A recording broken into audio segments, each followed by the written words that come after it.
Hoy vamos a hablar de Richard Wagner. No va a ser la primera vez que hablemos. Es tanto lo que hay para decir, de tantos diferentes aspectos. Vamos a rápidamente comentar circunstancias biográficas. Como siempre decimos, las circunstancias biográficas no explican nada. Realmente hay muchas personas que nacieron en circunstancias similares y no tuvieron vidas así. Pero lo que vamos a hacer es referirnos un poco a su autobiografía. Es decir, podríamos referirnos a que su padre muere de tifus a los 5 años, que su esposa, la madre se casa con un Geyer que lo cría como si fuera su propio hijo, cosa que hace sospechar a Richard que era su hijo biológico, que hace sospechar que era judío, Geyer. Bueno, no era judío, no importa. Luego veremos ulteriormente, muy ulteriormente, sus desarrollos. Los judíos eran muy antisemitas, que realmente están vinculados más a lo que en Alemania era de buen tono en las clases acomodadas, o sea, un antisemitismo eh, normal, como lo hubo en todas las aristocracias y las sigue estando, es decir, sigue siendo de buen tono despreciar, así como a todos los rasgos de inferioridad, incluir a los judíos como inferiores. Eso no tiene absolutamente nada que ver con la índole de antisemitismo eliminacionista que introdujo en Alemania como algo completamente fuera, nada conocido Hitler. Bueno, se ha escrito numerosas cosas sobre esto. Hitler mismo tomó, digamos, la Noche de los Cristales como una especie de caso testigo. Hubo, digamos, comerciantes alemanes entusiasmados con, digamos, saquear una peluquería judía, pero no por antisemitismo, sino para quedarse con las cosas. Podrían haber saqueado, digamos, la de cualquier otra pueblo, cualquier otra estilo. Realmente no había en Alemania el antisemitismo que trajo Hitler. Y ciertamente hay que decir que Wagner no, no hubiera avalado el holocausto, porque en realidad la mayoría de la población alemana, si no la totalidad, tampoco. Es decir, hubo que esconder los campos de exterminio en Polonia. Esto no quita que haya antisemitismo en Wagner. Nadie puede negar las palabras elocuentes con las que Wagner se manifiesta en contra de los judíos, ¿no? Pero sí habría que entender un poco qué representan para él los judíos, ¿no? Hay antisemitismo muy marcado en España, en lugares donde no hay judíos, donde la gente se imagina que adoran un chancho, es decir, Santiago del Estero. No, no, yo realmente creo, yo soy judío, digamos, mi abuelo en el 38 se pudo escapar, pero gasearon al resto de su familia, de manera que yo tendría razones para oponerme al antisemitismo, pero en el caso de Wagner me parece que se ha exagerado el grado de filiación por el hecho de que a Hitler le gustaba Wagner por motivos equivocados, sin entender en absoluto el sentido del buen católico. Es decir, Hitler, bueno, no entendía nada, ¿no? También le gustaba Beethoven, Beethoven no quedó para nada interdicto. Toda esta idea que existe ahora en Israel de condenar a Wagner parece una demostración de ignorancia, ¿no? Realmente me parece que no es que haya que separar realmente a Wagner de hitlerismo alguno, no tuvo. De hecho, rescató luego, salvó, la verdad es que bueno, no vamos a adentrarnos mucho más. Quería dejar sentada muy claramente mi posición, en la que puedo fundamentar con muchísimos documentos, ¿no? Porque esto ya no es materia opinable. En cuanto a la influencia, él era un artista muy completo, ¿no? Entonces él, bueno, siempre se discute en el caso de Hofmannsthal, en el caso de los grandes libretistas o de los, si viene primero la música. El caso de Wagner tuvo él la suerte de escribir sus propios libretos. Y este ideal de la obra total, que después lo logró plasmar haciendo los escenarios, modificando incluso arquitectónicamente la ópera. Es decir, hay muchísimos cambios extravagantes, megalómanos de su carácter, tan romántico, pero en sentido turbulento, cambiante. Un día se levantaba schopenhaueriano, al otro día anarquista, habló con Bakunin, fue a las barricadas, fue perseguido, emigró a Suiza, este, una vida amorosa, turbulenta, pero hay algunos cambios que son muy sensatos que perduran hasta hoy, ¿no? Se vio al principio muy impactado por Shakespeare en su obras de teatro, por Goethe, con lo de la teoría de los colores que luego llevaría a esta idea de que hay, por ejemplo, en los Lohengrin, color que predomina, que es el blanco plateado de los ángeles del Santo Grial, bueno, el cisne.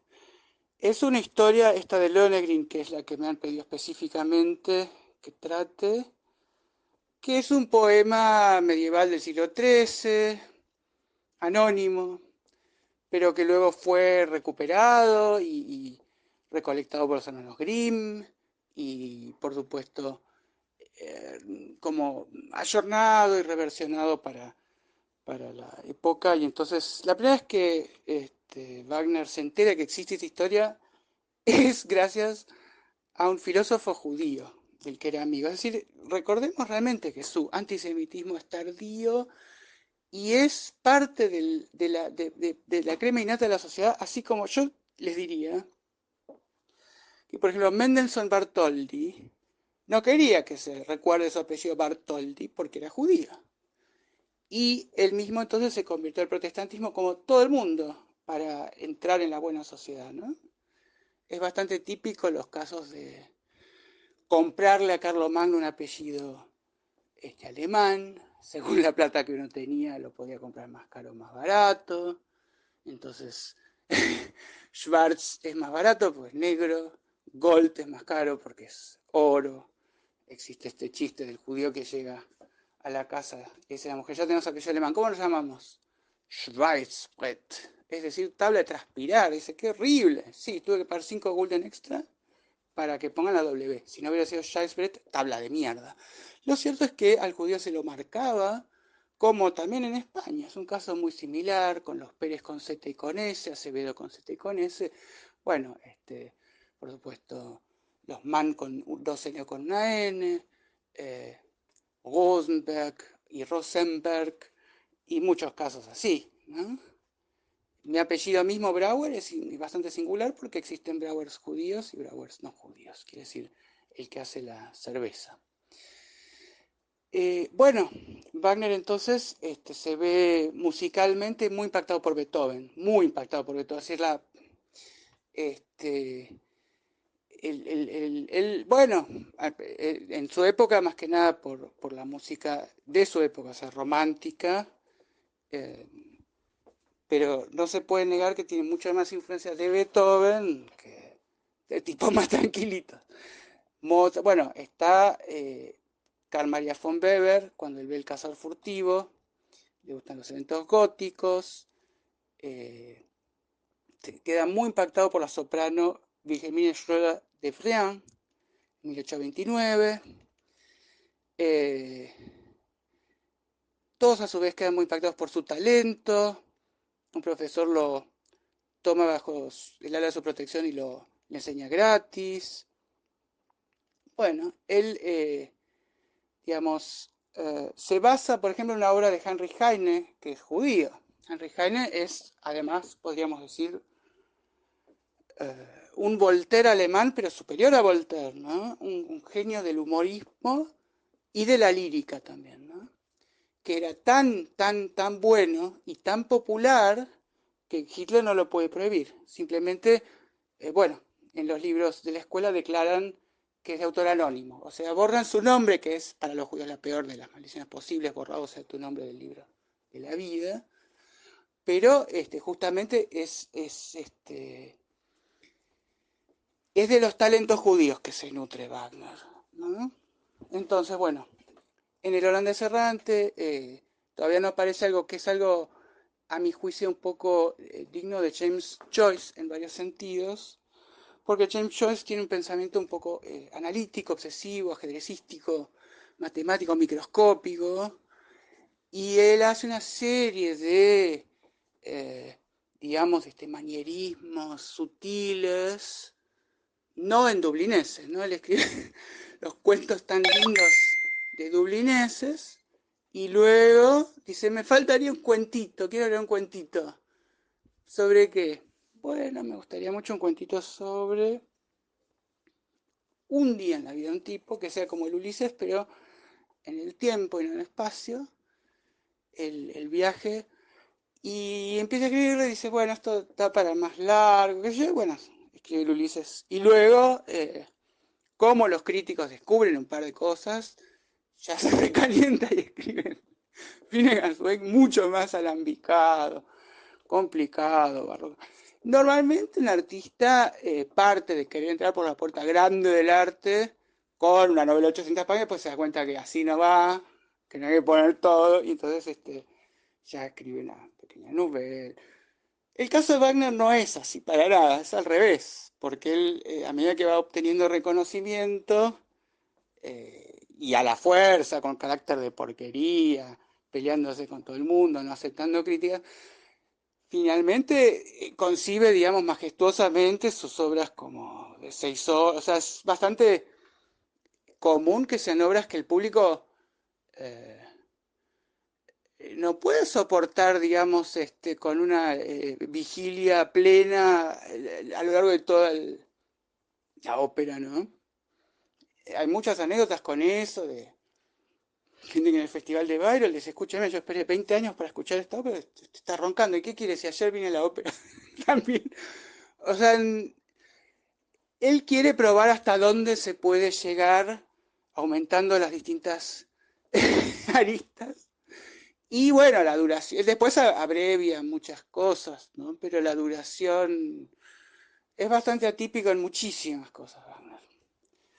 Igual Lohengrin todavía no es, Lohengrin no es todavía lo más famoso de él. Sí se presentan varias cosas que tienen que ver, por ejemplo, con algo a lo que ahora estamos muy acostumbrados, que es los leitmotivs, ¿no? Casi podríamos llamarlos como estribillos musicales, que aparecen en las películas, en la música de películas un montón, ¿no? Es decir, nosotros estamos acostumbrados a, qué sé yo, ta, ta, ta, ta, ta, ta, ta, o cualquier cosa así típica de película que enseguida identificamos, eso aparece ya en la ópera. La razón de ser de la ópera fue rescatar la palabra, pero siempre es mucho más importante la música, ¿no? Bueno, la ópera Lohengrin es la ópera que más veces se ha representado de Wagner y que más éxito ha tenido, sobre todo en el ámbito latino, sobre todo traducida al italiano, que la interpretó por única vez Caruso en Buenos Aires. Las razones de esto, bueno, son misteriosas, ¿no? Dirigido por Toscanini. Esa fue una función en el Teatro Colón, dirigió Toscanini, cantó Caruso, Lohengrin, una sola vez. Eso es muy interesante. ¿Qué más podríamos decir? Porque hay una serie de análisis brillantes que efectuó el dramaturgo George Bernard Shaw sobre Wagner, de la misma manera que cuando tenía que introducir, digamos, tenía que presentar al mundo a un artista que no era tan difundido como era Ibsen, de la misma manera publicó una serie de ensayos absolutamente brillantes con un enorme conocimiento de causas de ópera, porque su madre cantaba ópera, y este tipo no se refiere a Lohengrin, sino al carro, bueno, al Anillo de los Nibelungos, se refiere a las obras que forman esa literatura, digamos, más políticas, ¿no? Aunque hay, obviamente, una política a favor del Reich en los Enkelin, ¿no? Digamos, este rey, que es un rey verdadero, no es un personaje ficticio, eh, ha logrado unir los distintos ducados alemanes, el primer reino, ¿no? Hitler por eso quiso hacer el Dritte Reich, el tercer reino. El pangermanismo, digamos, es una idea así un poco mitológica, ¿no? Con un pasado mítico, ¿no? Porque realmente los alemanes no derivan exactamente de todas estas cosas. Y además, encima hay que agregar que, eh, bueno, es una mezcolanza que arma su cabeza Wagner, porque tiene toda esta idea del cristianismo gótico, esta severidad moral, todo eso nacionalista, pero al mismo tiempo esta mitología nórdica, casi es vikinga, ¿no? O sea, él no, según, digamos, los especialistas, en esas mitologías él no sabía, no había entendido eso. Lo reelaboró, digamos, como todo artista tiene derecho a hacerlo, con, digamos, odres, con uvas de sus propios viñedos, de su cosecha, pero no es cualquiera que examine, digamos, las verdaderas mitologías germánicas, Odín y todo eso, puede ver que hay una gran rudeza y hay una gran un estoicismo, una sequedad, una rusticidad. No hay nada romántico, no hay nada sensible, no hay nada sentimental en esas sagas, ¿no? Con lo que, bueno, lo de Wagner es algo muy distinto, muy propio. Así como podríamos agregar, Nietzsche reelaboró la mitología griega brillantemente, pero ya no es mitología griega, sino que es una elaboración de Nietzsche, así como tampoco Zoroastro, digamos, Zaratustra no es Zoroastro, ¿no? Con lo cual es interesante, porque no se lo entonces, pero ¿por qué se pelearon Nietzsche y Wagner? Que en teoría se habían peleado porque a Wagner le interesaba más la mitología germánica y a Nietzsche más la mitología griega. Y resulta que al final, según los filólogos que lo echan de la Universidad de Basilea, Nietzsche no sabía un carajo de mitología griega, y según Borges, entre muchos otros, Wagner no entendía un carajo de mitología germánica. Es decir, que se pelearon. Pero parece que había otros motivos y por supuesto mucho más tenían que ver con bueno, Nietzsche claramente buscaba reconocimiento a su genialidad ostensible, pero que había sido eh, expulsada de la ortodoxia.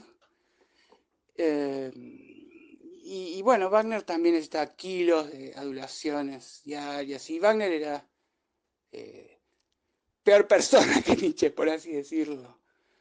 En un momento, bueno, se rumorea un chisme así, bastante, una bajeza. Parece ser que Nietzsche está enfermo, el médico anota una prescripción y Wagner la deja al alcance de todo el mundo y la prescripción decía que por favor no se masturbe tanto. Entonces quedó como un virgo, un pajero, un boludo.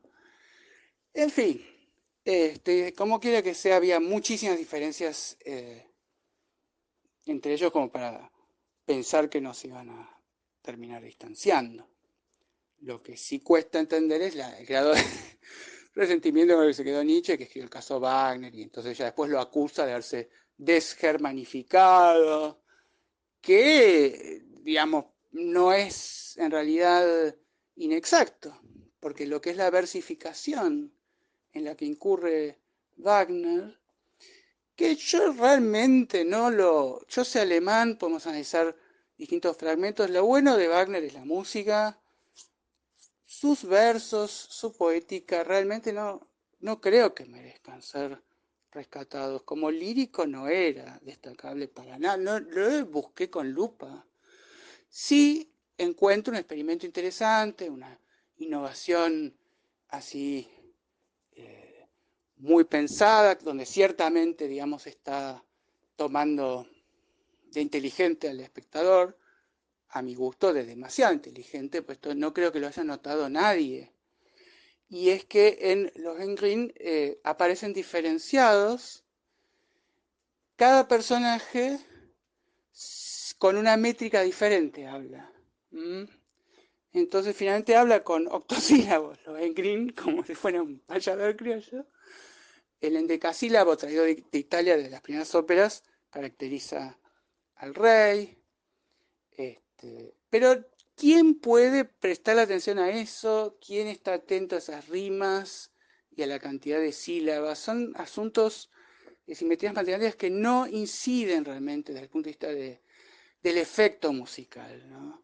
No es como en la arquitectura griega antigua, donde tenemos las proporciones áuricas, el 63%, el ombligo de la obra, la Acrópolis, que entonces resulta como más plástica y redondeada. Aquí no hay un efecto matemático, es mucho más importante las tonalidades, es mucho más importante,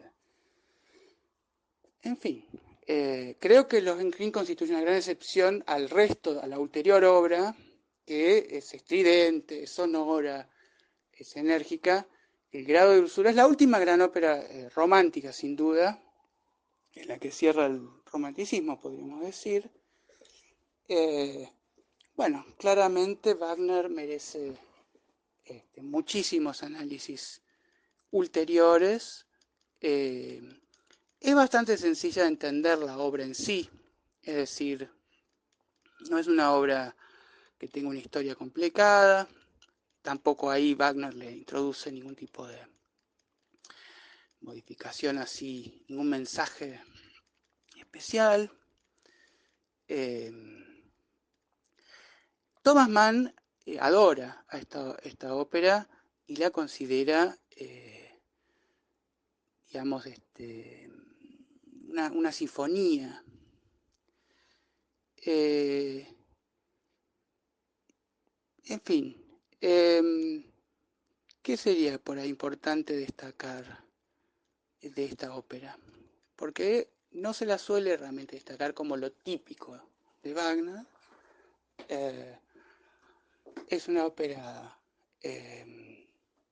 con una música muy hermosa, creo que eso es algo que cabe disfrutar y que los que la disfrutan más eso y le podrían haber puesto una historia un poquito distinta. Eh, Creo que resiste perfectamente justamente las traducciones, porque no es en alemán especialmente bella las palabras. Sí se puede decir que quedó en el acervo cultural alemán lo de un cisne, como decir, oh Dios mío. Quedó la anécdota de un famoso tenor que se le va el cisne, tenía que subirse al cisne y se le va, y entonces mira, pues dice, ¿cuándo pasa el próximo cisne? Pero, digamos, es una ópera de la que los análisis que se pueden hacer, que hay muchos análisis muy eruditos, que justamente son como jueguitos para la tribuna, firulete, en realidad para el académico, ¿no? A la violeta, como se esté decir, nada de eso se percibe. No daña, pero tampoco le agrega mucho. Son cosas que seguramente han sido psicológicamente indispensables para que encontrara una motivación Wagner tan concentrada en pulir cada detallecito. Le llevó menos tiempo que otras. De hecho, fue una cosa que le impactó.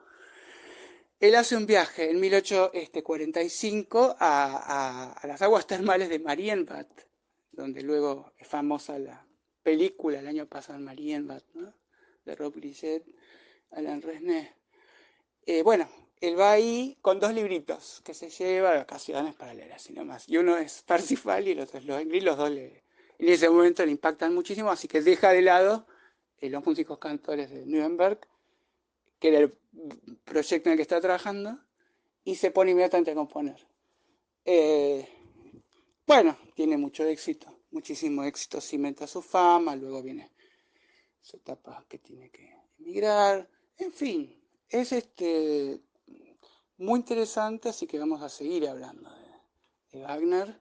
Vamos a hablar incluso de Wagner como antecesor, ahora que mencioné el leitmotiv, creo que también da para abrir esa puertita, como antecesor de las músicas de películas, bueno, cómo introduce los timbales. Hay muchas cosas para decir desde el punto de vista político, también defenderlo de muchas calumnias. Él realmente quería una revolución, quería igualdad, quería asegurarse que todos ganaran lo mismo, se peleaba con los poderosos un poco. Por eso no se puede decir que haya sido una digamos, si se considera que Mozart, que tampoco hizo, en definitiva, nada más que su crítica a la realeza y, y estas, digamos, pertenencias a la masonería y todo eso, pero creo que Wagner hay que rescatarle también toda esta nobleza en las intenciones eh, y las cosas que ha escrito de teoría de música son muy valiosas y el resto de cosas hay que tomarlas en su contexto, pero no se puede, no es alguien que merezca ser cancelado ni nada por el estilo. Eh, y bueno, después está esta idea un poquito que termina siendo un poco elitista o un poco extravagante de que existe el festival en Bayreuth, ¿no? Porque no tenemos un Mozart que dijo solo se puede interpretar acá, pero no es fruto de la modestia de Mozart, ¿no? No es fruto de la modestia de Mozart que haya sido enterrado en una fosa común. Eh, yo pienso que hay que rescatar a Wagner de una serie de prejuicios, pero más que nada hay que escucharlo, porque, bueno, fundamentalmente era músico, ¿no? Él no era un político, ciertamente no era un filósofo, no era coherente en sus ideas, no se pueden sistematizar. Cambió mucho de idea, él mismo, o sea, se puede comparar a este director genial, Lars von Trier, que crea el Dogma 95 y después reniega totalmente de él, porque así es el genio artístico, es dialéctico, justamente me parece que habla mucho más de su genialidad, esas incoherencias. Eh, ¿Qué más podríamos agregar para esta primera entrega? Eh, a ver. Mm, rápidamente. He preparado muchísimas cosas, pero quiero decir solo las más originales, las más rescatables. Hay una anécdota muy divertida, que es esto que yo hice, el contrapunto con Mendelssohn, ¿no? Que Mendelssohn, además, es el que rescata, digamos, Bach había sido olvidado, era considerado un artesano, buen músico, no era considerado un genio. Estamos hablando de Johann Sebastian Bach. ¿A partir de quién es considerado un genio? A partir de Mendelssohn. Mendelssohn rescata las obras de Bach, las vuelve a poner en escena, y entre ellas la pasión, según San Mateo, ¿no? Entonces, realmente le debemos la pasión de San Mateo a un judío, digamos. Bueno, resulta que hay un nazi que va a Praga rodeado de colosos, de estatuas de los más grandes músicos. Y de pronto le dicen que uno de los músicos en realidad era judío, Mendelssohn, y que él no puede, digamos, estar a la sombra de un judío. Entonces lo manda a demoler. Entonces los tipos que son encargados de demoler la estatua de Mendelssohn, eh, en realidad no tienen la menor idea de la música. No tienen, obviamente son soldados nazis, ¿no? Con lo cual se rigen por un criterio nazi, eh, que es, fijémonos el que tenga la nariz más judía de todas, y tiran abajo la estatua de Wagner. Con lo cual, bueno, sobrevivieron refugiados con la ayuda de una familia judía, ¿no? Pero una historia muy interesante que está recogida en un libro que se llama Mendelssohn en los tejados. Este, parece el violinista en el tejado. Bueno, hoy entonces dejamos por aquí y seguiremos muy pronto con las aventuras, con distintos aspectos a interiorizarnos de Richard Wagner, porque realmente hay una gran riqueza en sus distintas etapas, entonces no merece ser eh, rápidamente, digamos, definido de un plumazo. Hay que detenerse mucho para poder apreciarlo bien, para poder conocerlo a fondo, ¿no? También, bueno, tiene sus pequeñas rencillas, indirectas. Podríamos hablar del tiro por elevación que le hace y contra quién. Bueno, podemos entrar un poquito en eso, no hay problema. Voy a un minuto destinar a eso, porque, bueno, es también digno de ser mencionado, muy digno de ser mencionado. Entonces, vamos aquí rápidamente. Bueno, por un lado tenemos, estoy ahora consultando mis apuntes. Bueno, Ode Bradley escribió un pequeño relato acerca de Tannhäuser, muy lindo, ¿no? Bueno, eso que yo les decía, al principio, digamos, no fue muy aceptado en Francia Wagner, ¿no? Pero luego sí, lo amaron.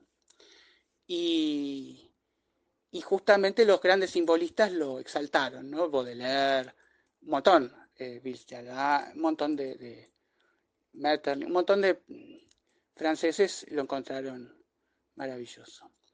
Eh, bueno, los dos primeros grandes tenores wagnerianos no fueron Germano Parlante, Giuseppe Borgatti, italiano, Francisco Viñas, catalán. ¿Qué más?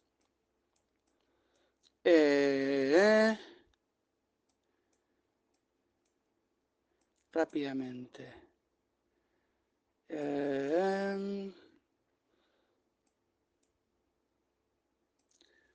A ver.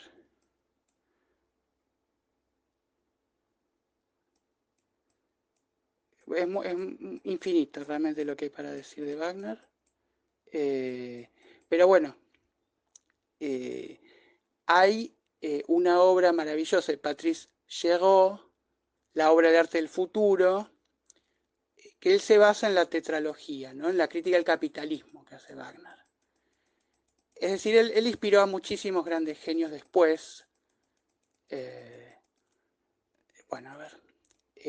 Bueno, digamos, podemos decir que Roberto Art lo cita, eso también es muy interesante, ¿no? Porque acá incluso lo podríamos vincular con una cosa que dijo una vez Lacan, que dijo que es idiota pretender, digamos, que la solución eh, surja de aquel que trajo el problema, mientras que en la mitología, en Wagner aparece, tú que me metiste en este problema, tú me sacarás de él, y esto lo cita Roberto Alt. Bueno, Hitler también cita a Wagner en Mein Kampf, pero bueno, qué culpa tenía Wagner.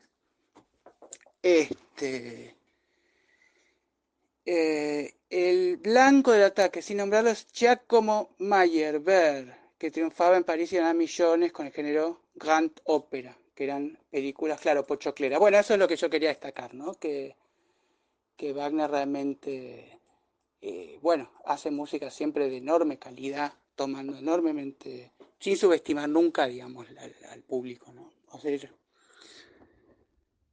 bueno, hay que escucharlo, si les gusta. Eh, Creo que algo de la fuerza de Richard Wagner se ve luego en una actriz llamada Wagner, que es la que interpretaron Biónica, ¿verdad?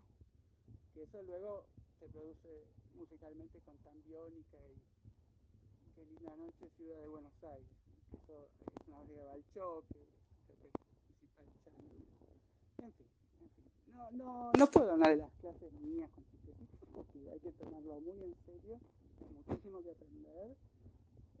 Es muy único y realmente en hacer sus verdaderas influencias da, digamos, el caudal, la dosis suficiente digamos, name dropping que hago yo en las clases, que tengo que nombrar así a 20 otros artistas y todos me elogian que son articulaciones inesperadas. Pero acá realmente van a ser articulaciones inesperadas con 20 artistas y no necesito inventar. Bueno, no dije nada de Bakunin. Bueno, pero no doy para tanto más, ¿no? Sí, no. No, bueno, es evidente que él retoma de Shakespeare esta idea de no tener que inventar los argumentos. Eh, bueno, ya, ya vendrá la próxima clase de Wagner muy